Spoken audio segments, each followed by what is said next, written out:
मैं शैलेंद्र आप सभी का जीएस ट्यूटोरियल में स्वागत करता हूं। तो मैं आज की इस वीडियो में बात करूंगा भारत के वेस्टर्न कोस्ट की, जहां पे साइक्लोन्स काफ़ी आ रहे हैं। तो वो कैसे या साइक्लोन कैसे वेस्टर्न कोस्ट पर इकोनॉमिक क्राइसिस ला सकते हैं। तो इस वीडियो को पूरा समझने के लिए सबसे पहले हम समझेंगे कि कोस्ट क्या होते हैं, उसके बाद समझेंगे आईएमडी क्या है और हम समझेंगे कि साइक्लोन्स क्या होते हैं। तो चलिए वीडियो को प्रारंभ करते हैं।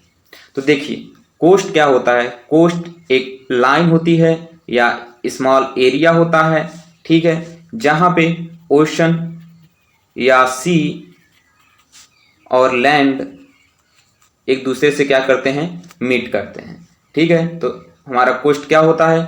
कोस्ट एक बाउंड्री लाइन होती है या एरिया होता है जहां पे हमारा ओशन या सी लैंड से क्या करता है, मीट करता है, ठीक है। तो इसको हम मैप में समझते हैं। यह है हमारा प्यारा भारत का नक्शा, जहां पे आप देख सकते हैं कि वेस्ट में ये जो लाइन गई है और ईस्ट में ये जो लाइन गई है, ये एक बाउंड्री की तरह काम करती है। इसी को हम लोग बोलते हैं कोस्ट लाइन, ठीक है। सिंस ये लाइन कोस्ट लाइन वेस्ट में है तो इसको हम लोग बोलते हैं वेस्टर्न कोस्ट, और चूंकि ये ईस्ट में है तो इसको हम लोग बोलते हैं ईस्टर्न कोस्ट, ठीक है। तो अब हम देखते हैं कि वेस्टर्न कोस्ट और ईस्टर्न कोस्ट में कौन कौन से स्टेट्स आते हैं, ठीक है। तो अब ध्यान से देखिए, वेस्टर्न कोस्ट में सबसे पहले आता है गुजरात, उसके बाद महाराष्ट्र, उसके बाद गोवा, उसके बाद कर्नाटका, उसके बाद केरला, ठीक है। तो वेस्टर्न कोस्ट में केवल टोटल 5 स्टेट्स हैं जो कि कोस्टल एरिया पे हैं। उसके बाद ईस्टर्न कोस्ट में तमिलनाडु, आंध्र प्रदेश, उड़ीसा और वेस्ट बंगाल है। तो इस प्रकार ईस्टर्न कोस्ट पे टोटल स्टेट कितने हैं, 4 हैं, और वेस्टर्न कोस्ट पे कितने हैं, 5 हैं। अब हम समझते हैं कि साइक्लोन क्या होते हैं। तो साइक्लोन ये एक लार्ज स्केल एयर मास होता है। कहने का मतलब इसमें एयर होता है प्लस वाटर होता है, काफ़ी ये ज़्यादा होता है, ठीक है। ये विंड के फॉर्म में चलती हैं और जिससे ये काफ़ी डिस्ट्रक्शन, ठीक है, काफ़ी डिस्ट्रक्शन लाती हैं। तो साइक्लोन क्या होता है गुरु, लार्ज स्केल एयर मास होता है जो कि काफ़ी तेज चलती हैं, ठीक है। और इसको हम और जानते हैं डिटेल में कि देखो यहाँ पे फिगर में देखो कि ये साइक्लोन है आपका, यहाँ पे इसका एक सेंटर है। ये सेंटर बहुत ही स्ट्रांग होता है। इस सेंटर के चारों तरफ कुछ इस फॉर्म में ये मूव करते हुए आगे बढ़ती है, ठीक है। इसके सेंटर पे साइक्लोन के जो एटमॉस्फेरिक प्रेशर है वो बहुत ही लो होता है, ठीक है। और ये जो हमारे साइक्लोन्स हैं वो नॉर्दर्न हेमिस्फीयर में हमेशा एंटी क्लॉकवाइज मूव करती हैं और साउथर्न हेमिस्फीयर में हमेशा क्लॉकवाइज मूव करती हैं। आप लोग को समझ में आ गया होगा कि साइक्लोन क्या होते हैं। अब हम समझेंगे कि आईएमडी क्या है। आईएमडी इंडिया मेट्रोलॉजिकल डिपार्टमेंट है। ये एक एजेंसी है। क्या है गुरु, एक एजेंसी है। ये किसके अंडर में आती है, ये आती है मिनिस्ट्री ऑफ अर्थ साइंस के। किसके अंडर में आती है गुरु, मिनिस्ट्री ऑफ अर्थ साइंस के।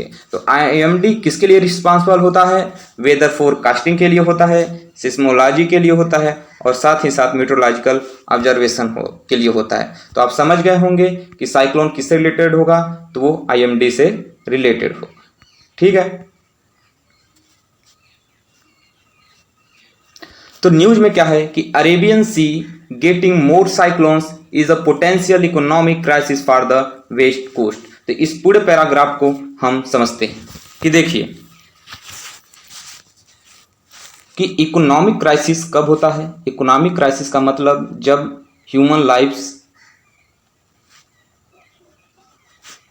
खत्म होती जा रही हो या ह्यूमन लाइफ्स पे क्राइसिस होती जा रही हो, ठीक है। इंफ्रास्ट्रक्चर खराब होता जा रहा हो, ठीक है। जॉब लॉसेस होती जा रही हो, जो भी हमारी इंडस्ट्री हैं वो डिक्रीज करती जा रही हो। तो इस केस में जो डेवलपमेंट होता है, जो कंट्रीब्यूशन होता है, जो डेवलपमेंट होता है या कंट्रीब्यूशन होता है जीडीपी में, वो हमारा बहुत ही कम होता जाता है, जिससे वास्तविक रियलिस्टिक डेवलपमेंट उतना नहीं हो पाता है, ठीक है, तो इन सारी चीज़ों को समझने के लिए हम कुछ फैक्ट्स की बात करते हैं। ठीक है गुरु, तो वो फैक्ट्स क्या हैं? वो फैक्ट्स ये हैं कि एक है CMI, इसका फुल फॉर्म होता है centre for monitoring India's economy.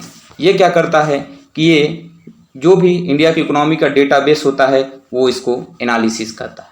ठीक है, अब क्या होता है कि देखो, जो वेस्टर्न कोस्ट पे स्टेट्स हैं, चाहे आपका गुजरात हो, महाराष्ट्र हो, गोवा हो, कर्नाटका हो, केरला हो, ठीक है, ये भारत की या इंडिया की जीडीपी में बहुत ही योगदान देते हैं। ठीक है, इन कंपेरिजन टू जो ईस्टर्न कोस्ट पे स्टेट्स आपके हैं। ठीक है गुरु, हमने क्या कहा कि जो वेस्टर्न कोस्ट पे स्टेट्स हैं वो ईस्टर्न कोस्ट के स्टेट से ज़्यादा कंट्रीब्यूशन इंडिया की जीडीपी में करते हैं। तो 2018 और 19 के डेटा के अनुसार जो भी वेस्टर्न कोस्ट के स्टेट्स हैं उन्होंने 35% कंट्रीब्यूशन किया in GDP of India in comparison to eastern coast के स्टेट से। तो ईस्टर्न कोस्ट के स्टेट्स ने 2018 और 19 में कंट्रीब्यूशन किया 21%। इतना क्लियर हुआ। दूसरा डेटा ये है कि जो मैन्युफैक्चरिंग के लिए जो ग्रास वैल्यू ऐड होता है उसमें वेस्टर्न कोस्ट के जो स्टेट्स हैं वो 45% कंट्रीब्यूशन करते हैं, वहीं ग्रास वैल्यू ऐड में ईस्टर्न कोस्ट के जो स्टेट्स होते हैं वो केवल 22% कंट्रीब्यूशन करते हैं। ठीक है, अब हम बात करते हैं IMD की रिपोर्ट की। IMD की रिपोर्ट ये कहती है, IMD की रिपोर्ट 1891 से लेकर 90 से लेकर अब तक 2011 से लेकर 2020 तक आती है। ये हमेशा 10 साल, ध्यान देना गुरु, 10 साल, एक साल की नहीं, 10 साल के डेटा का एनालाइज करते हैं, फिर उस पर एक रिपोर्ट निकालते हैं और रिपोर्ट को वो पब्लिश करते हैं। तो उस रिपोर्ट में बताया गया है कि 1891-90 से लेके 2001 to 2010 तक जितने भी नंबर ऑफ साइक्लोन्स आए वो हमेशा ईस्टर्न कोस्ट पे ज़्यादा थे in comparison to western coast. ठीक है, तो इसको हम चार्ट में समझते हैं कि यहाँ पे है आपका 1981-90, यहाँ पे है आपका 2001 to 2010 और थर्ड है आपका 2011 to 2020। ठीक है ग्रुप, तो एक एक कर समझते हैं। देखो, IMD रिपोर्ट हमेशा 10 साल पे एक निकालता है। ठीक है, उस रिपोर्ट में बताया गया है कि जो 1981-90 से लेके यहाँ तक 2010 तक जो रिपोर्ट आई 10 साल की, वहाँ पे ईस्टर्न कोस्ट पे जो नंबर ऑफ साइक्लोन्स थे वो हमेशा ग्रेटर देन थे वेस्टर्न कोस्ट की अपेक्षा। ठीक है, लेकिन 2011 से 2020 की जो रिपोर्ट आई है उसमें ये बताया गया है कि वेस्टर्न कोस्ट पे यहाँ पे साइक्लोन्स और ईस्टर्न कोस्ट पे जो साइक्लोन आए हैं इनमें बहुत ही मेजर डिफरेंस है। वेस्टर्न कोस्ट पे टोटल 17 साइक्लोन आए हैं, जिसमें अभी आपने सुना होगा ताउते को, जो काफ़ी डिस्ट्रक्शन किया, और साथ ही वाई। ठीक है, तो 17 साइक्लोन वेस्टर्न कोस्ट पे आए हुए हैं और ईस्टर्न कोस्ट पे इससे कम आए हैं, जिसमें इन 17 साइक्लोन में से 11 ऐसे साइक्लोन्स थे जो कि काफ़ी सीवियर थे।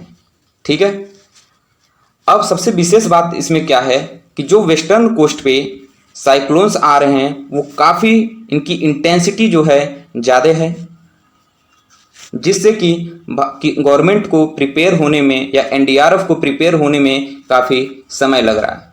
ठीक है, काफ़ी समय लग रहा है, जो टाइम है वो ज़्यादा लग रहा है। आ रहा है समझ में?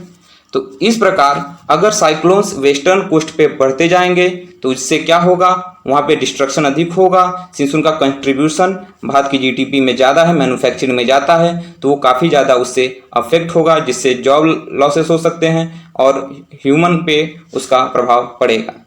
ठीक है, तो ये था पूरी एनालिसिस कि कैसे वेस्टर्न कोस्ट पे साइक्लोन इफेक्ट डाल रहा है। तो आप क्या सोचते हैं? तो प्लीज़ कमेंट बॉक्स में कमेंट करिए, लिखिए और साथ ही साथ हमारे चैनल को लाइक करिए, शेयर करिए और सब्सक्राइब करिए। बहुत बहुत धन्यवाद।